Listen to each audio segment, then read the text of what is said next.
Okay, my name is Slaid Cleaves, and I'm at Kerrville Folk Festival.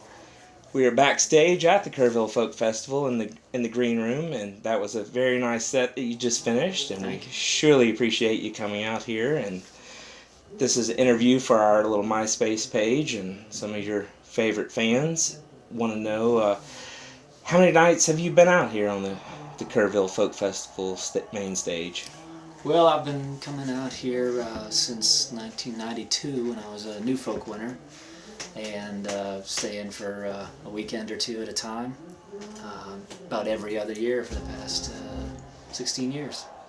That's awesome. And how many nights have you actually spent out on the ranch?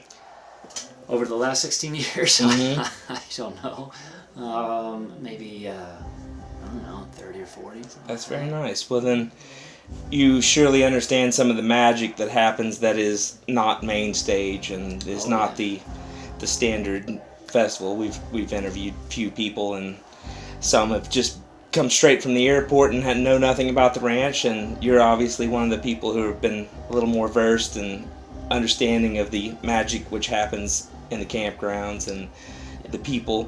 What is some of the most special things that you've seen happen here on the ranch?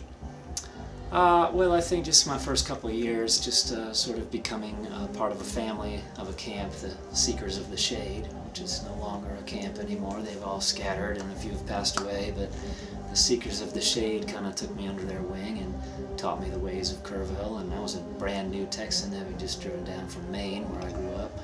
And they taught me how to be a Texan. They taught me how to smoke a brisket and make pico de gallo and fajitas and all that stuff. So those first few years when I was pitched in a little tent and didn't even know there were hotel rooms around here, those were definitely the magical years. Very nice.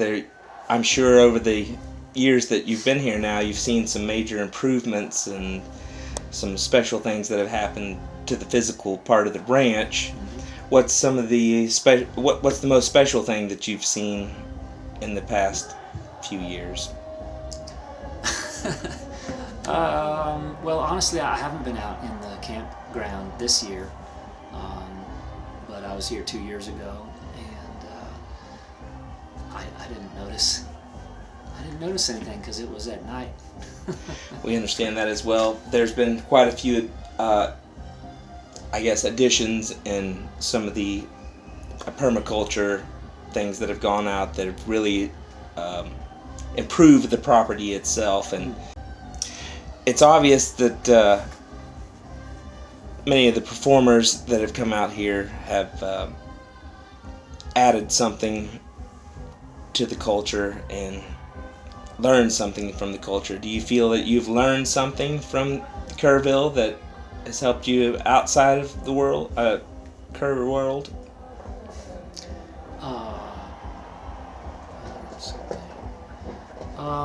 Well, I was talking earlier about learning how to be a Texan and just learning how to be part of one of these camps, one of these little tribes, and just really enjoying sort of learning about Texas, learning about the hill country, and learning about Texas history and culture. And that's really what Kerrville is for me, is just learning about this part of Texas, and but also, of course, finding out about new musicians, making new friends, learning about making friends that I've had for years and years and years. So yeah, it's wonderful when when you discover new music, new friends.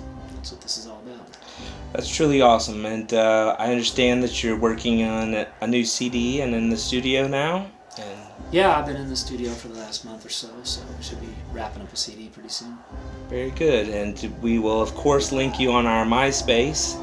We definitely appreciate your time. You have a website that... Yeah, it's just slaid.com. slaid.com. And we sure appreciate your time, and I thank you very much.